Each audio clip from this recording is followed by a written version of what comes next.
జీవితంలో కష్టాలు ఉక్కిరిబిక్కిరి చేస్తున్నాయా? ఆర్థిక సమస్యలు, అనారోగ్య బాధల నుండి బయటపడలేకపోతున్నారా?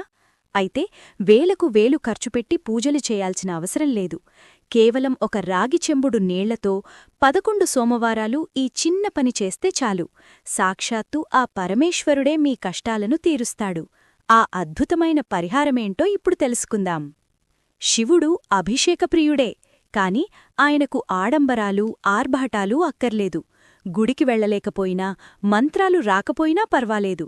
మీ ఇంట్లోనే ఉండి కేవలం మనసులో స్మరించుకుంటూ చేసే ఈ చిన్న పూజతో శివుడిని ఎలా ప్రసన్నం చేసుకోవచ్చో ఈరోజు మనం తెలుసుకుందాం.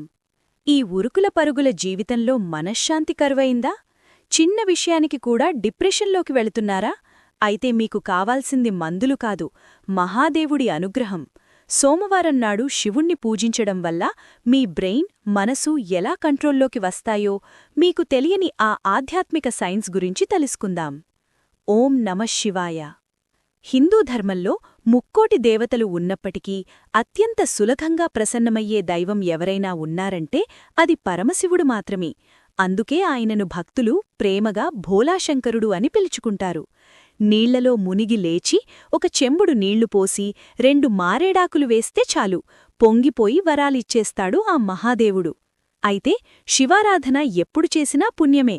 అయినప్పటికీ వారాలన్నింటిలోకెల్లా సోమవారంనాడు చేసే పూజకు ఒక ప్రత్యేకమైన శక్తి, విశిష్టత ఉందని మన శాస్త్రాలు చెబుతున్నాయి. అసలు సోమవారం శివుడికి ఎందుకంత ఇష్టం? జాతకంలో శనిదోషాలు, ఇతర గ్రహపీడలు ఉన్నవారు ఈరోజు ఏం చేయాలి? స్కాందపురాణం ఏం చెబుతోంది?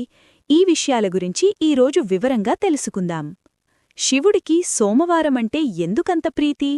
సోమవారమనే పేరులోనే దీని అర్థం దాగి ఉంది. సోమ అంటే చంద్రుడు అని అర్థం. శివుడిని మనం చంద్రశేఖరుడు లేదా సోమశేఖరుడు అని స్తుతిస్తాము. అంటే చంద్రుడిని తన శిరస్సుపై ఆభరణంగా ధరించినవాడు అని అర్థం. దీని వెనుక ఒక ఆసక్తికరమైన పురాణగాథ ఉంది. దక్ష ప్రజాపతి శాపం వల్ల చంద్రుడు తన కాంతిని కోల్పోయి క్షీణించిపోతున్నప్పుడు మరణవంచున ఉన్న చంద్రుడు పరమశివుడిని శరణు కోరాడు. అప్పుడు భక్తవత్సలుడైన శివుడు చంద్రుడిని మృత్యువు నుండి రక్షించి తన తలపైన స్థానం కల్పించాడు. చంద్రుడికి పునర్జన్మ ప్రసాదించిన రోజు మరియు చంద్రుడికి ప్రీతికరమైన వారం కాబట్టి సోమవారం శివుడికి అత్యంత ఇష్టమైన రోజుగా మారింది. అందుకే స్కాందపురాణం ప్రకారం ఎవరైతే సోమవారంనాడు శివుణ్ణి పూజిస్తారో వారికి ఆ చంద్రశేఖరుడి అనుగ్రహం పరిపూర్ణంగా లభిస్తుంది. గ్రహదోషాలకు, శనిపీడలకు ఏకైక పరిష్కారం. ప్రస్తుత కాలంలో చాలామందిని వేధిస్తున్న సమస్యలు మానసిక ఒత్తిడి, ఆర్థిక ఇబ్బందులు మరియు అనారోగ్యం. జ్యోతిష్యశాస్త్రం ప్రకారం వీటికి ప్రధాన కారణాలు శని మరియు చంద్రగ్రహాల స్థితిగతులు. శనిదోష నివారణ. శనిదేవుడు శివుణ్ణికి పరమభక్తుడు. ఎవరైతే శివుణ్ణి నిష్టగా ఆరాధిస్తారో వారిని శనిదేవుడు ఇబ్బంది పెట్టడని ప్రతీతి. ముఖ్యంగా ఏలినాటి శని, అర్ధాష్టమ శని వంటి దోషాలతో బాధపడేవారికి సోమవారం శివారాధన ఒక రక్షక కవచంలాంటిది. మానసిక ప్రశాంతత. జ్యోతిష్యం ప్రకారం చంద్రుడు మనసుకు కారకుడు. మనసు చంచలంగా ఉండడం, డిప్రెషన్, భయం వంటివి చంద్రదోషం వల్ల వస్తాయి. చంద్రుణ్ణి తలపై పెట్టుకున్న శివుణ్ణి సోమవారం పూజిస్తే మనసు స్థిరంగా మారుతుంది, బుద్ధి కుశలత పెరుగుతుంది. 11 సోమవారాల దీక్ష. అద్భుతమైన పరిహారం. మీరు దీర్ఘకాలిక సమస్యలతో బాధపడుతున్నారా? ఎంత ప్రయత్నించినా పనులు వాయిగా పడుతున్నాయా? అయితే వీడియోలో చూపిస్తున్నట్లుగా ఈ చిన్న పరిహారాన్ని పాటించండి. ఇది చాలా శక్తివంతమైనది మరియు సులభమైనది. కావలసినవి: ఒక రాగి పాత్ర, స్వచ్ఛమైన నీరు లేదా గంగాజలం, కొన్ని మారేడాకులు, నిశ్చలమైన భక్తి. చేయవలసిన విధానం: సంకల్పం. ఏదైనా ఒక సోమవారం నాడు ఉదయాన్నే లేచి తలస్నానం చేసి శుభ్రమైన వస్త్రాలు ధరించండి. ఈ రోజు నుండి నేను 11 వారాలపాటు శివారాధన చేస్తాను, నా కష్టాలు తీరాలి అని మనసులో గట్టిగా సంకల్పం చేసుకోండి. అభిషేకం. రాగి పాత్రలో గంగాజలం లేదా స్వచ్ఛమైన నీటిని తీసుకోండి. మీ దగ్గర్లో ఉన్న శివాలయానికి వెళ్ళండి లేదా ఇంట్లోనే చిన్న శివలింగం ఉంటే పూజగదిలో కూర్చోండి. మంత్రజపం. నీటిని ధారగా శివలింగంపై పోస్తూ ఓం నమః శివాయ అనే పంచాక్షరీ మంత్రాన్ని జపించండి. కనీసం 108 సార్లు ఈ మంత్రాన్ని పఠించడం శ్రేయస్కరం. నైవేద్యం. శివుడికి ఆకలి ఎక్కువ అని, ఆడంబరాలు అక్కర్లేదని అంటారు. కాబట్టి పాలు, పండ్లు లేదా కేవలం బెల్లం ముక్కను నైవేద్యంగా పెట్టినా స్వామి సంతోషిస్తాడు.